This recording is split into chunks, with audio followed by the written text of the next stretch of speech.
melakukan aktivitas ini kita mengadakan permohonan syafaat kepangkuan Rasulullah Sallallahu Alaihi Wasallam berkah karomah nadrah pada beliau wasiat zaman radhiyallahu taala anhu.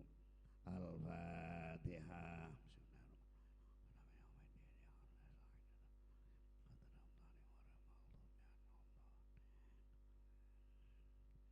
Ya syafi'al khalqi salatu wassalam alaika nurul khalqi hadiyal anam wa aslahu wa ruhahu adrikni faqad lam tu abada wa rabbini wa laysani ya sayyidi siwaka fa inda rudda kuntu saksan hadika ya sayyidi ya Rasulullah ya sayyidi ya Rasulullah ya sayyidi ya Rasulullah ya ayyuhal rasul salamullah alaika rabbini bi'idhnillah wa'zurina ya sayyidi binazrah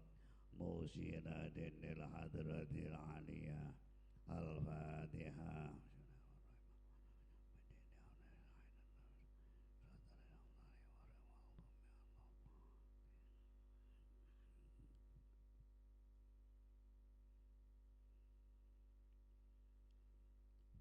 Bismillahirrahmanirrahim.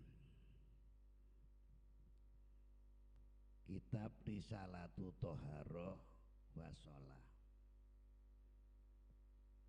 Kitab ini disusun dengan dua bahasa, bahasa Arab dan bahasa Indonesia. Terjemahnya, ketika kita bisa berbahasa Arab dan memang kita perlu untuk belajar bahasa Arab untuk dimaknani, disai secara istilah cah pondoknya, kita agar apa yang kita baca dari bahasa Arabnya itu kita juga tahu maksudnya, tahu terjemahnya, maka di sini juga ada diterjemah dengan bahasa Indonesia, sehingga meskipun masih belajar belum tahu bahasa Arabnya, belum bisa maknani, belum bisa ngesai kaya cah pondok seperti kangkang yang lebih dulu, namun bahasa Indonesianya sudah langsung bisa dipelajari, bisa dibaca, dipahami, dan langsung dipraktekkan pada saat aktivitas atau kita mengamalkan amaliyah-amaliyah yang terbaca, terbahas dalam buku ini. Nah, alhamdulillah, karena sangat dibutuhkan situasi kita, terutama di desa kita ini, sistem pesantrenan masih tertinggal jauh, sehingga untuk mendidik, melatih anak-anak di desa ini yang ikut ngaji di pesantren, meskipun hanya satu pada bulan-bulan puasa seperti ini, maka perlu adanya buku yang diterjemah, kitab-kitab yang diterjemah. Di sini alhamdulillah beberapa hari yang lalu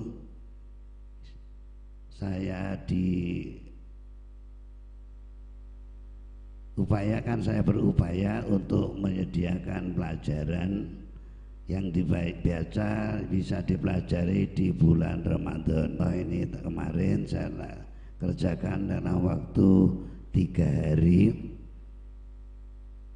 Saya bisa mewujudkan suatu buku yang disebut Risalatu Thaharah wa Shalah. Kemarin baru jadi, langsung diperbanyak dan difotokopi untuk dibuat pelajaran-pelajaran di bulan Ramadan seperti masa ini. Biasanya saya menggunakan kitab Safinatun Najah dan terjemahnya di bulan-bulan Ramadan yang lalu. Namun waktunya kalau untuk tahun ini, karena anak-anak asrama ini dibatasi waktunya hanya beberapa hari, kalau menggunakan kitab Safinatun Najah ini tidak cukuplah dari 10 hari, biasanya sampai tanggal 20.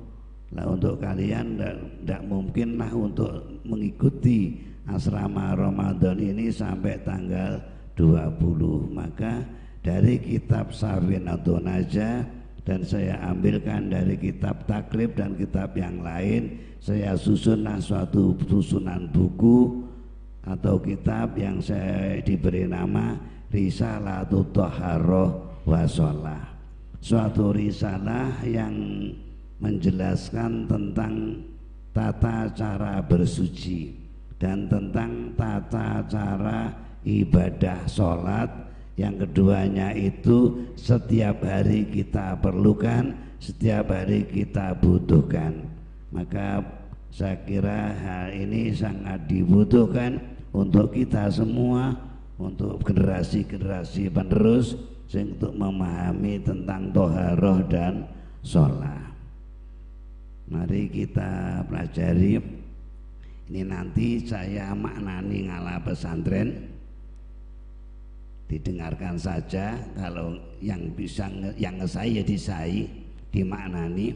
Namun bagi anak-anak yang baru belum bisa ngesai, didengarkan, dilihat tulisannya saja. Nanti ketika kita menjelaskan tentang pada terjemahnya, didengarkan dan difahami bersama. Bismillahirrahmanirrahim.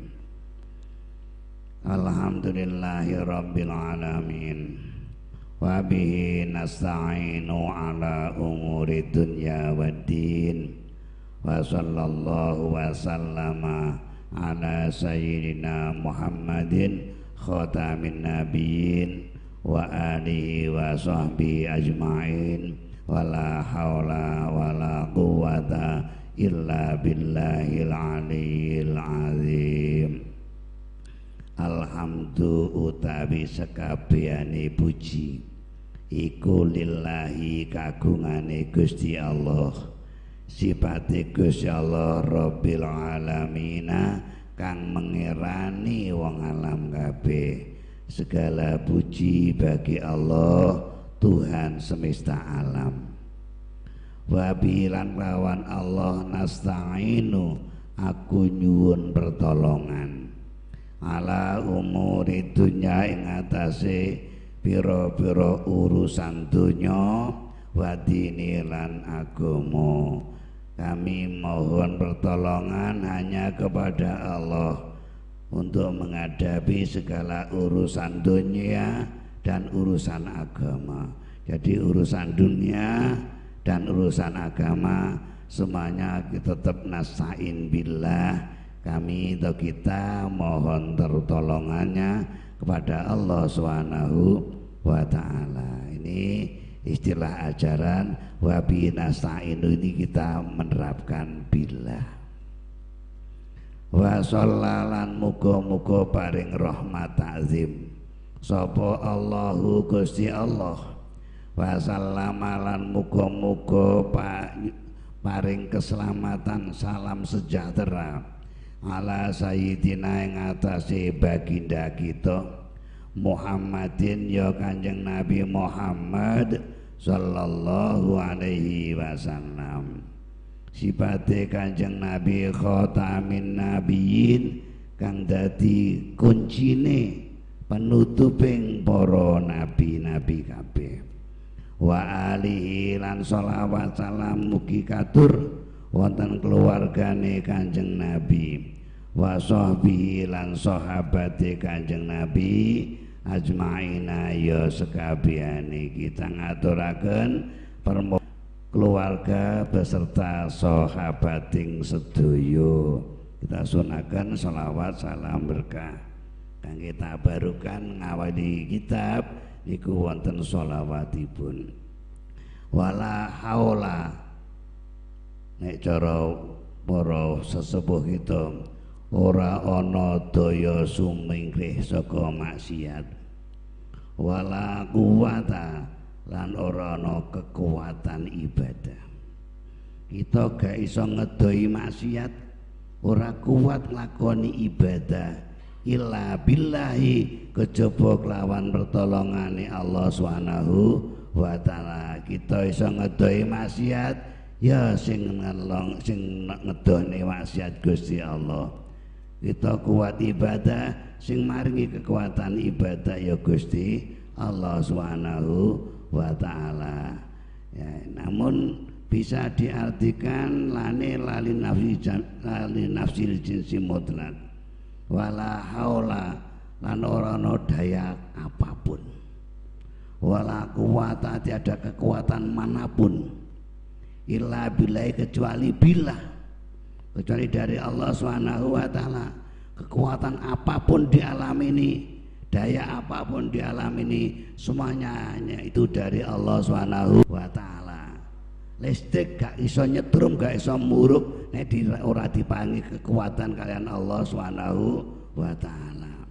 Angin gak iso nerak, gak iso ngangini nek ora dhewe kekuatan dayane kalian Allah Subhanahu wa taala. Bahkan wujud di alam niki gak wujud nek ora diwujudne kalian Allah Subhanahu wa taala. Niki menurut pandangan maknawi tasawuf. Jadi secara maknawi tasawuf ora ana daya apapun, karena kekuatan tiada kekuatan apapun illa billah, semuanya itu billah. Al aliyyi kang maha luhur, al azimi kang maha agung. Terjemahnya, segala puji milik Allah Rabb semesta alam. Hanya dengannya kami mohon pertolongan dalam urusan dunia dan agama. Semoga sholawat dan salam Allah atas baginda kita Nabi Muhammad Sallallahu Alaihi Wasallam, penutup para nabi, semua keluarganya dan sahabatnya. Tidak ada daya dan kekuatan kecuali dengan pertolongan Allah yang maha tinggi dan maha mulia. Ini terjemah dari kalimat Arab yang ada. Sekarang kita masuki pada pembahasan at-thaharah, bersuci. Bersuci kita ibadah membutuhkan kesucian. Yang dibahas di sini ada kesucian lahir, kesucian badan, kesucian tempat, dan yang kita bawa pada pelaksanaan ibadah-ibadah. Anwa'ul miyah, macam-macam air. Kesucian di dalam Islam untuk ibadah ini menggunakan dua alat. Alat pertama air, alat kedua debu. Namun masalah debu, lebu di sini tidak dibahas. Kita membahas air saja yang sudah berlaku dan setiap hari kita menggunakan.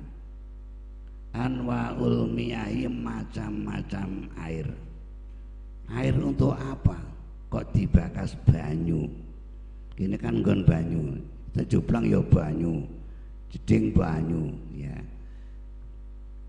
Almiyahu utawi piro-piro banyu, alati miyah tajuzu kang wenang kena sah biya kelawan gunakan miyah opo atadhiru bersuci, mensucikan sesuatu atau bersuci menggunakan air.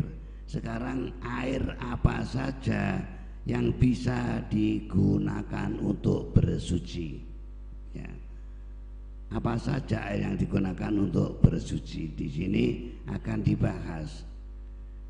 Iku sab'u miyahin, pitung banyu. Ada 7 macam air yang bisa digunakan untuk bersuci, untuk wudhu, untuk mandi, untuk menghilangkan najis.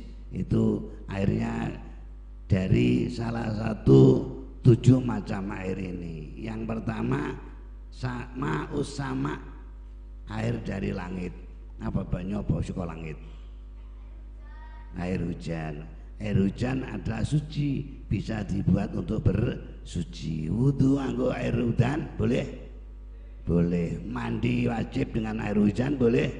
Boleh. Kalau kita menghilangkan najis-najis dengan air hujan boleh? Boleh. Yang kedua wa ma'ul bahri, air laut. Ya, namun di sini gak ada laut ya. Ya kalau ke laut sana nanti bisa bersuci dengan air laut. Wa ma'un narian, air kali, banyu kali. Banyu sing mili nang kali ya, seperti tanda nang kali. Itu bisa untuk bersuci. Wa ma'ul biri, banyu sumur. Bisa sumur, baik sumur kejeluk atau sumber diduduk ya, itu semuanya boleh digunakan untuk bersuci. Maul aini, lan air sumberan, sumber air yang sumber di bawah pohon menyumber airnya, atau di gampeng-gampeng menyumber airnya, itu bisa dibuat bersuci. Wa ma'usaji, lan banyu es ya, banyu es, air es, pemaudan es. Nah, bisa dicairkan, setelah cair dibuat untuk bersuci, bisa boleh. Wa ma'ul bardi, lan banyu mbun esu-esu mbun, nah mbun kene gak pate akeh banyu mbun sampai ditadai dadi sak gelas, dadi tadai ning ember bisa ngumpul, ini bisa dibuat untuk bersuci. Nah, 7 macam air inilah kita kenali. Pertama, bisa digunakan untuk bersuci, yakni bisa digunakan untuk wudhu, untuk mandi, untuk menghilangkan najis.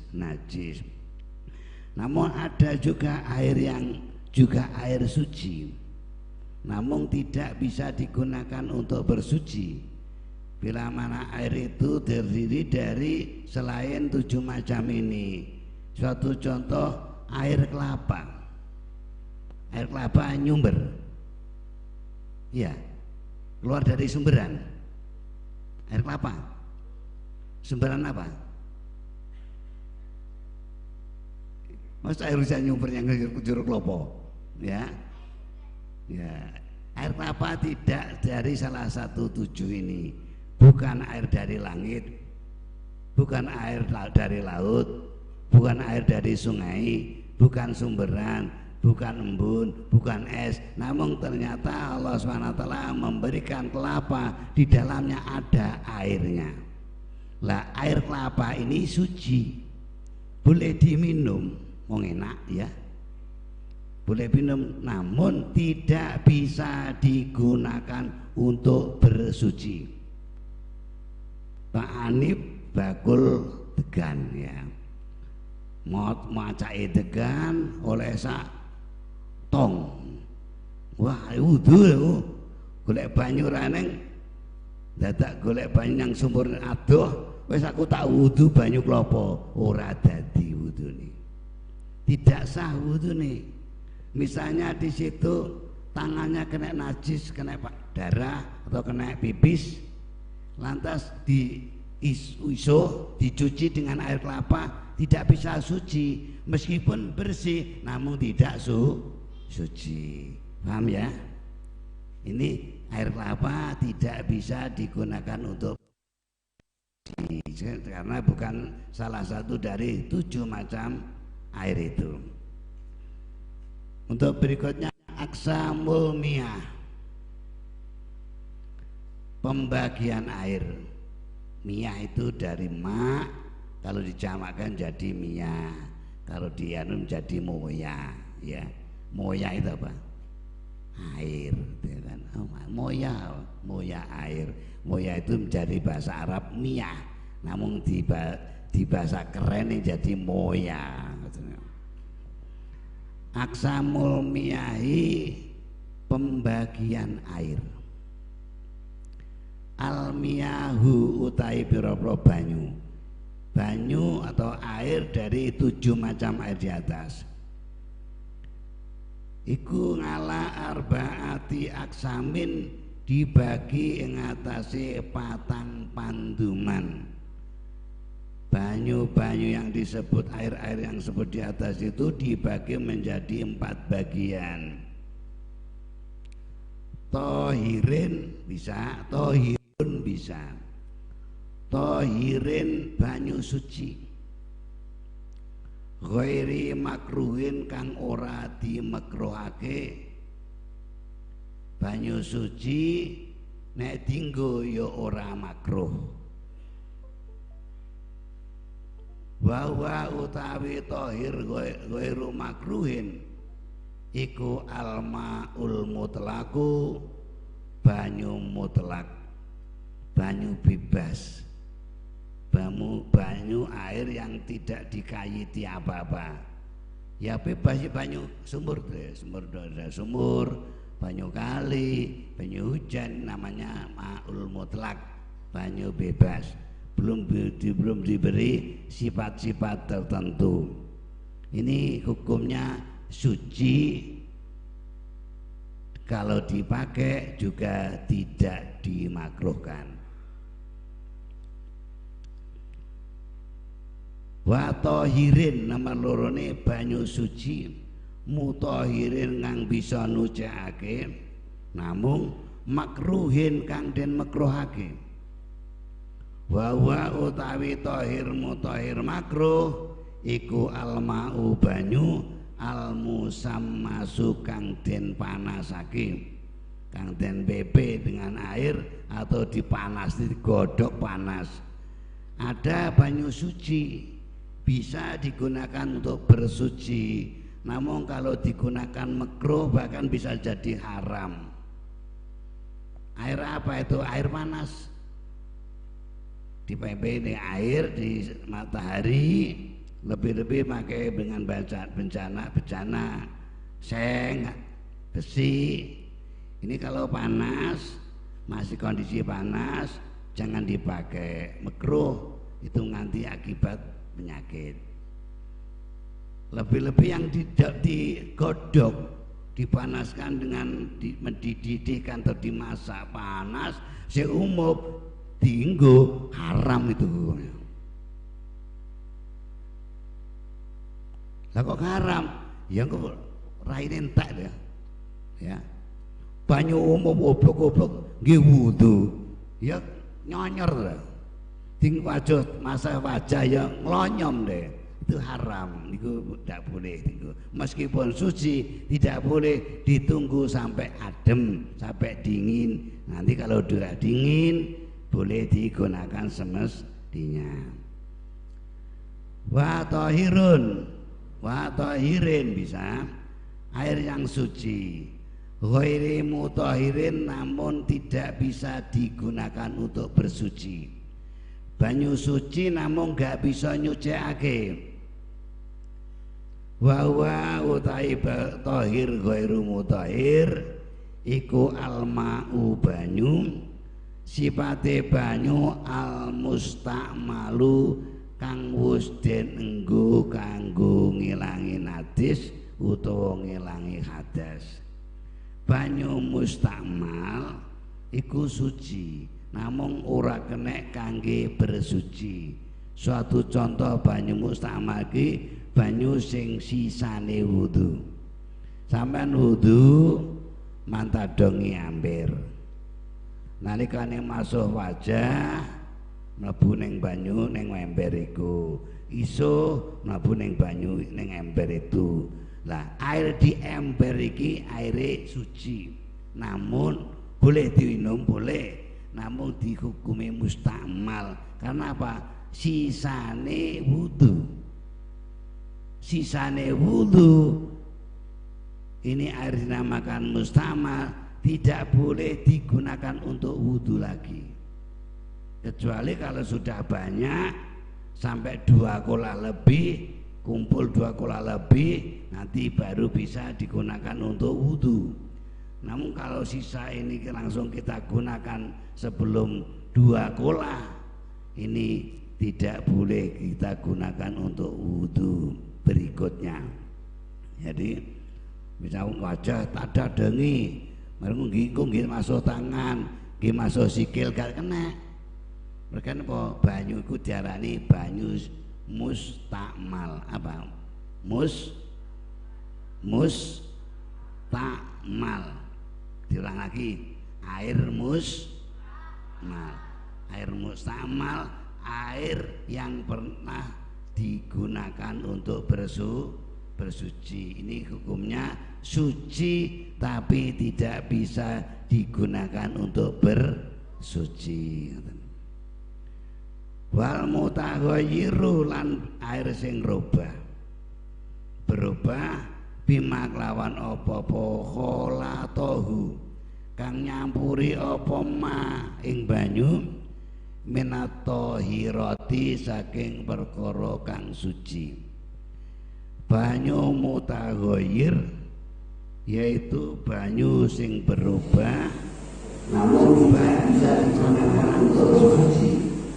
Bila air suci disuci selain menggunakan ini suatu contoh air mutaghayyir utawa diarani banyu taghayyur. Contohnya banyu teh air dari dinanak mak suci, campuri bak kopi, campuri teh malah dadi banyu teh. Rupane abang, rupane ireng, banyu kopi ireng. Nah ini air teh itu dia namakan air mutaghayyur. Air taghayyur suci, kena diombe, halal diombe, namung ora kena kangge sesuci. Paham maksudnya? Suci namung ora kena kanggo sesuci. Artose ngeten. Sampean gawe teh sak gelas. Terus sampean tangane kena najis. Nek pipis atau kena najis darah. Lajeng sampean iso nganggo banyu teh niki. Banyu teh sing rupane yang merah iku tangane sampean gak bisa dihukumi suci, tetep sik dihukumi mutanajis. Lah wis resik iki, wis ra ning ambune, ra ning gandane, ra ning rupane, iya mergane leh sesucine tangan lakon najis menggunakan air taghayyur, air sing berubah warnane sebab teh. Utawa berubah sebab rasane berubah. Upamane kados sampean mamae gawe jangan bening ya. Terus jangan bening. Terus jangan bening rasane apa? Enak ya. Wis wae ya. Jangan bening nek rungane uyah diarani jangan berung. Rasane asin wis wae uyah. Nah jangan bening iku bener bening namung dirasane rasane asin malah dadi diwehi bumbu wae bawang wae brambang dadi bumbu. Nah niki diarani air berubah. Upama tangane sampean najis menghilangkan najis ngangge duduh jangan bening niki tangan sing najis gak bisa suci. Makane banyu sing kangge nyuceni pakai air taghayyur, air berubah sebab sesuatu yang dicampurkan dalam air itu. Namun kalau diminum boleh karena itu hal yang suci ya. Ini banyu yang suci. Lantas wama inasin nomor berikutnya nomor 4 air najis. Air najis ini bukan air najis, air yang kena najis. Air mutanajis, air yang kena najis, bukan air najis. Karena air najis ada air najis, memang air najis, ada air mutanajis. Nah, air najis memang kahanane keberadaannya air itu memang najis seperti air kencing. Ning air kencing itu air najis, memang najis ya. Namun kalau air suci, air biasa terkena najis itu namanya air mutanajis, air yang kena najis. Ya air biasa, air sumur, ya air kali, air segoro, namun kena najis. Lah air najis bahwa utawi maunasin air najis iku aladi air halat kang nyemplung fi ing dalam air apa najasatun najis, air yang kecemplungan najis. Wa hale utawi air iku dunal kullata ini kurang rongkola. Okana utawa ana apa air ana iku kullata ini rongkola, namung fata ghayyaro, airnya berubah. Air mutanajis yaiku air suci, ya air jeding, ya air kali, ya air berumpang seperti itu, namun kemasukan najis. Sampean duwe air suci satu bak atau saember, banyu saember kecemplungan najis. Saember iku pirang liter?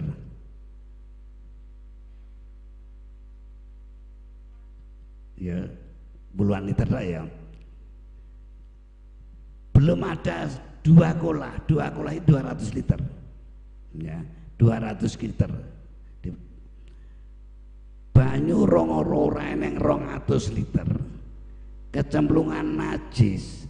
Niki air itu air diarani mutanajis. Ini yang kudu kita berhati-hati, kudu hati-hati ya. Sampai neng omah ibuke duwe gendong, ngerti gendong apa atau tempat air apa ya gendong dah. Namun orang sekarang lebih praktis lagi, neng omah gak neng gendong wis, saiki nengi pancuran butuh banyu mancur, enak itu, zaman itu. Orang yang punya kan simpenan air di gendong atau di bak ya, atau mungkin kalian akan mencuci pakaian airnya satu bak satu tong. Ini ketika kemasukan najis, ini air dinamakan jadi air mutanajis. Meskipun najis itu gak merubah pada air satu tong. Air satu tong tangan kita kena kencing ya, pipis. Lantas kita masukkan sedikit plek di sini. Nah, air satu tong ini menjadi mutanajis. Jadi najis semua, gak bisa untuk bersuci. Utamanya nanti untuk mbak-mbak atau anak putri, untuk ketika mensuci kulupan, di kulupan saceding ya, kulupane ora suci, ora yakin bahwa itu suci, mungkin saka tegalan ya kena telek barang ya. Lantas punya air satu tong, kulupane telebokne ning kene banyu sak tong blat. Niki banyu sak tong ki mutanajis kabeh. Air satu bak, kulupane mek sak tekem, cemplungne ning kene banyu sak bak, belum disucikan. Ini air satu bak mutanajis kabeh. Berarti kulupan satu sak tekem gak bisa suci, disucikan dengan air satu bak. Kalau toh itu dimasukkan, maka di sini perlu pengertian. piye carane banyune aman, kulubane bisa suci. Banyune aman, pakaian yang kita suci itu bisa suci. Carane piye? Digrojok nih. Kalau digrojok nih, ya digrojok, ditadai, dikepiak-kepiak, nah nanti airnya buang, bekasnya itu mutanajis kan, bekasnya kan sudah terbuang. Ini yang lebih aman kalau mencuci di pancuran, ya.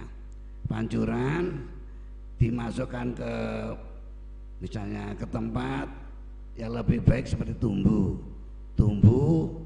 utawa ceting sing bolong-bolong, ya. Ada ceting bolong-bolong enggak? Ceting bolong. Lah ini sayuran, kulupan ini di tadahne di keran, airnya mancur, digercok, banyu ini buang lewat lubang-lubangannya bolongan tuh. Nah ini bisa suci aman tuh. Nanti ya bagi saya praktek itu tidak nih, prakteknya calanan atau nyekel kulupan kok. Nah, tapi yang kudu ngerti, misalnya di bojo ngomongi bojone, carane lho Dek, carane ngumbab sayuran, kulupan sing lebih aman supaya tetap bisa suci dan tidak airnya mutanajis. Ini hal yang biasa dilakukan setiap hari, namun masih banyak orang yang belum memahami. Lebih-lebih nanti kalau sudah mencuci pakaian nganggo popoke bayek, ya, di anak cilik atau orang di anak cilik ya mungkin ya anak gede ngompoli bapake barang ya, bapake ngompol ning celana kok nek popolan kompolan lebokne ning gone tongbak amar pakaian-pakaian yang lain ya kabeh rata, sak bak sak pakaian kabeh ya rata dadi mutanajis kabeh. Kalau itu menyampur ndekek barang mutanajis, barang kena najis dilebokne ning banyu sing kurang saka rong, olah airnya menjadi air mutanajis. Iki perlu pembelajaran, perlu pelatihan dan pemahaman yang lebih serius. Nah, adik-adik, anak-anak ini perlu tutuk nilai ngaji, ojo mek patang apa seminggu tok ya, ojo mek aswar tok, ojo mek Ramadanan tok. Dalam arti sak terusé belajar ngaji sing tenanan, baik itu di sekolahan, di pelajaran-pelajaran agama, belajar ngaji terus yang tinggon panggonane untuk mempelajari ilmu-ilmu agama yang rumit-rumit perlu kita pahami. Kita generasi muda ditunggu oleh bangsa dan negara untuk menjadi generasi muda yang andal, generasi muda yang paham dengan segala permasalahan baik secara umum maupun dalam ilmu agama. Dan saya baca terjemahnya. Jenis air ada 4, yaitu 1 suci dan tidak makruh untuk bersuci. Suci gak makruh tinggu, yaitu air mutlak. 2, air suci dan menyucikan, tetapi makruh untuk bersuci, yaitu air yang dipanaskan dengan sinar matahari atau yang digodok dengan api. Ya suci, namun aja tinggu, nek sik umum mungkin nonyoh kowe. Ketika suci tetapi tidak menyucikan, yaitu air mustamal, air yang telah digunakan untuk bersuci, dan air yang berubah warna, bau, dan rasanya karena bercampur dengan benda-benda yang suci. Jadi air mutaghayyir, air suci kecampuran barang yang lain suci menjadi berubah, ini namanya air mutaghayyir atau air taghayyur. Wedang, kopi, bubuk, ya wis bangsane minum-minuman iku kabeh air tagoyur, suci, oleh dipombe oleh, namun gak bisa digunakan untuk bersuci. Tangane sampean najis, teh botol sak botol sret nggih isuh gak bisa suci tangan iku, ngoten ya. Iki perlu dipahami. Lantas yang keempat air najis, yaitu air kurang dari 2 kolah yang kejatuhan atau tercampur najis, atau lebih dari 2 kolah tapi berubah warna, rasa dan baunya sebab najis. Ya bener airnya 2 kolah 200 liter, 200 liter. Namun air itu sudah kemasukan najis dan berubah secara nyata. Lah piye wong banyu 2 kolah kena sak apa lengan gawedene leng nang jero diwaduk pisan berubah ambune mampu kabeh. Ya itu berarti senajan 2 kolah ya ora suci, kan ini namanya berubah. Lebih dari 2 kolah namun berubah karena najis, itu pun juga dikatakan air mutanajis ya. Ya sekian ini untuk bakasan air ya, nanti dilanjutkan hari besoknya. Para anak-anak yang saya hormati, saya sayangi, ya kita mondok meskipun hanya beberapa waktu, ini juga kita melatih diri untuk penerapan kesopanan, adab, tata krama. Besok mulai saka pondok kudu beda karo wong tuwa ya. Beda dengan orang tua sing asale nyentak-nyentak wong tua. Sekarang sudah berkahnya Ramadan, kita tidak nyentak-nyentak lagi kepada orang tua. Aja nyentak-nyentak arep kaya apa wong tua iku sing lahirkan kita ya. Kita hormati keberadaan orang tua kita. Adab-adab kita belajar, termasuk kita belajar adab bacaan nek tarawih iku maca bacaan setiap salam ya. Salam tarawih sebelum berdiri lagi baca terakhir maca apa kowe? Mau apal lho? Apal bacane? Assalatu wassalamu alaika, assalatu wassalamu alaika ya sayyidi ya Rasulullah. Ayo dibalani. Assalatu wassalamu alaika ya sayyidi ya Rasulullah. Lagi. Assalatu wassalamu alaika ya sayyidi ya Rasulullah.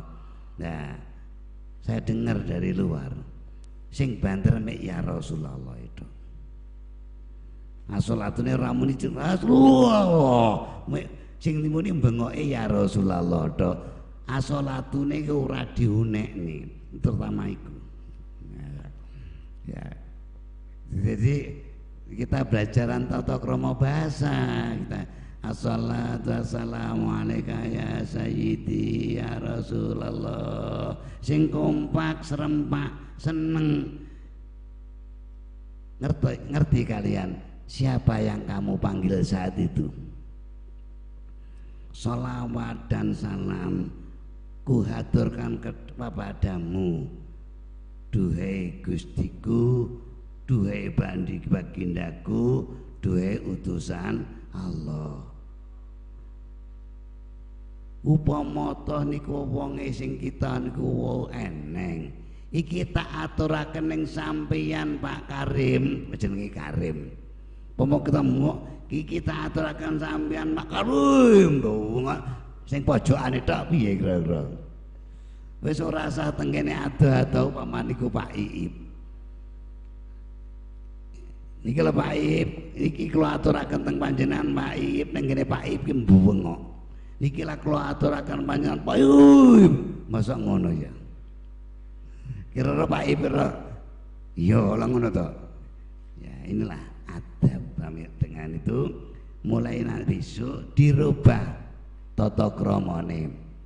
Kita baca dengan serempak, kompak, dengan beradab. Meskipun banter gak apa-apa, namung nek kompak. Assalatu wassalamu alaika ya sayyidi ya Rasulullah. Nah, ya banter namung halus. Dadi ora nyengek-nyengek. Monggo bareng lagi. Assalatu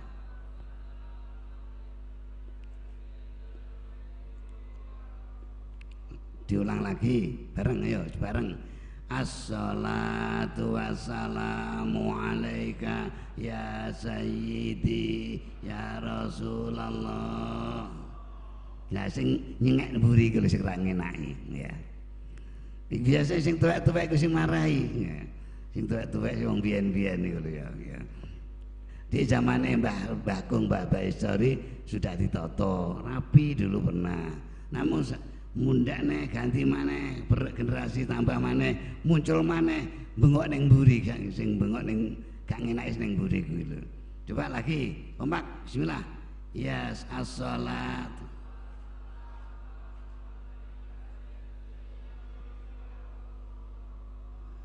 Nah, as-salatu wassalamu alaika ya sayyidi ya Rasulullah. Jadi dengan ojo wae Rasulullah sampe ngono rita. Ya, kita belajar noto adab dengan junjungan kita Rasulullah sallallahu alaihi wasallam. Itulah suatu ketuntunan setiap kita pada sholat tarawih. Sebelum tarawih berikutnya kita diajak mengaturkan sholawat salam ke pangkuan junjungan kita Rasulullah sallallahu alaihi wasallam, bermaksud mendapat semoga kita mendapat berkah dan syafaatnya Rasulullah sallallahu alaihi wasallam. Ya kiranya cukup sekian dan mari kita akhiri dengan mohon syafaat pada Rasulullah sallallahu alaihi wasallam. Al-Fatihah.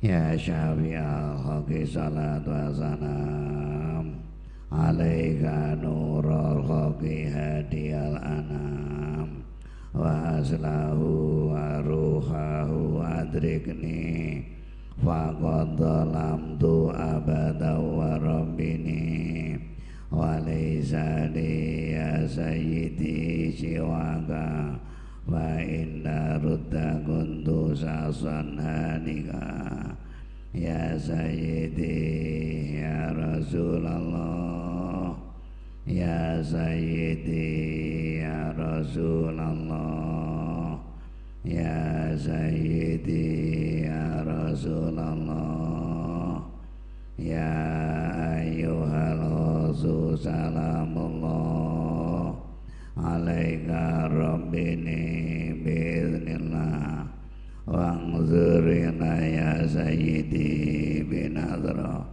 musilatin lil hadratin aliyah. Al-Fatihah.